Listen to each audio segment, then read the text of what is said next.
Salut! Eu sunt Chirito și în acest video o să vă arăt cum să faceți o casă simplă din lemn prelucrat și din lemn neprelucrat.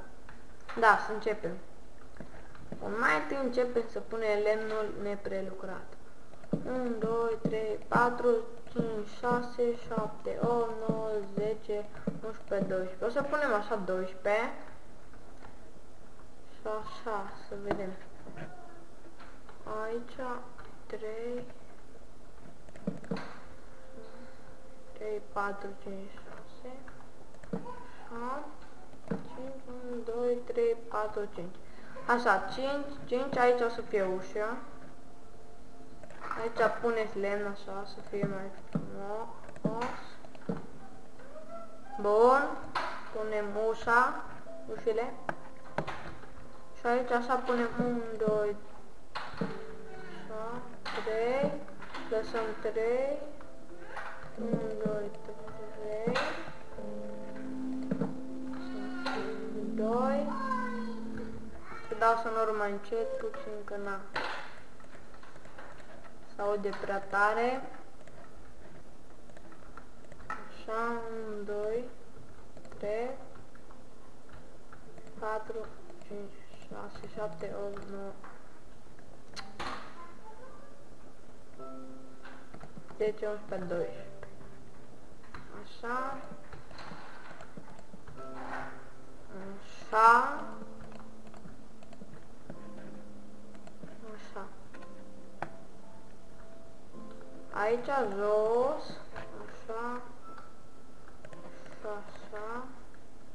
Punem lemn neprelucrat. Opa. Și din caci. Așa.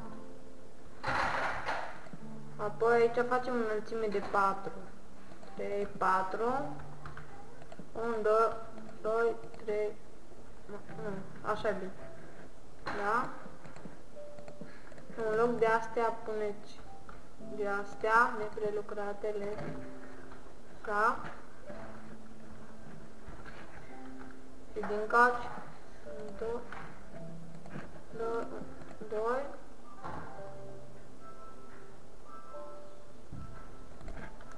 Așa.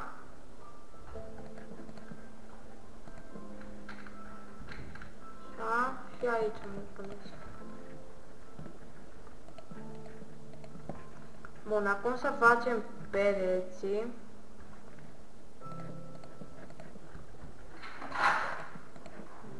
Așa. Punem tot câte 4.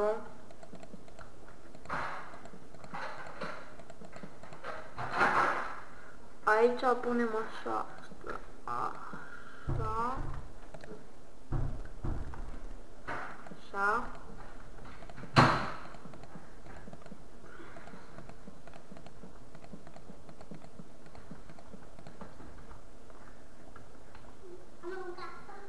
Aici.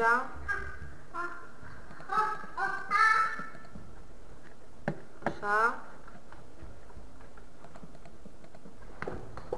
Așa. Și aici.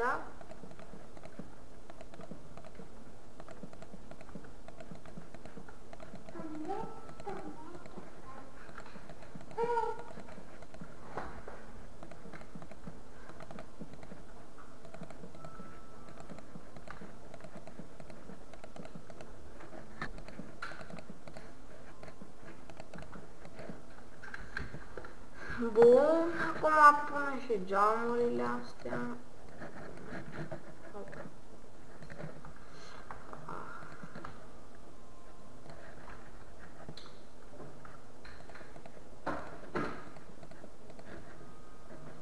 Bun, acum facem și acoperișul. Aici avem una.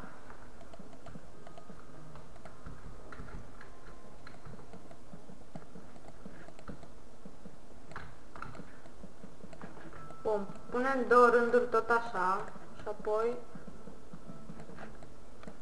stați un pic.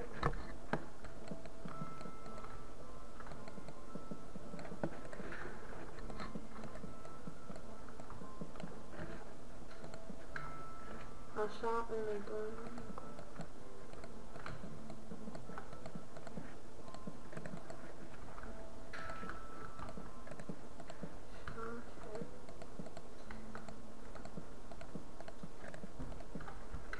acum sunt 3 așa, 3 aici, 3 așa și 3 așa. Și acum în mijloc aici punem lemn de prelucrat, arată mai frumos așa.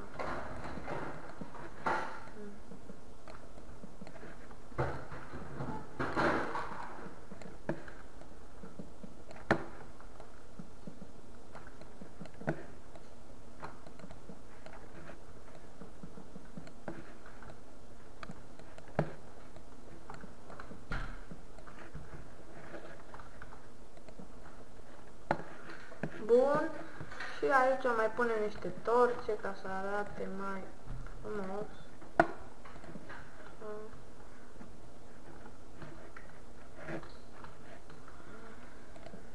Aici. Și mai facem un geam, așa.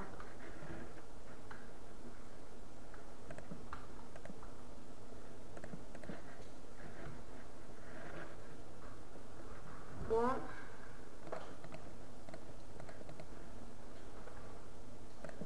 Mai putem pune și aici așa geamul. Așa. Mai punem niște torțe. Așa. Așa. Așa. Așa.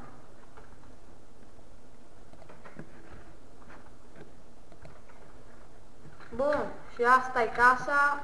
Dacă mai vreți să faceți și etaj, puteți să faceți foarte simplu. Bun. Și mulțumesc pentru vizionare. Eu sunt Chirito. Atât a fost pentru ziua de azi. Ciao!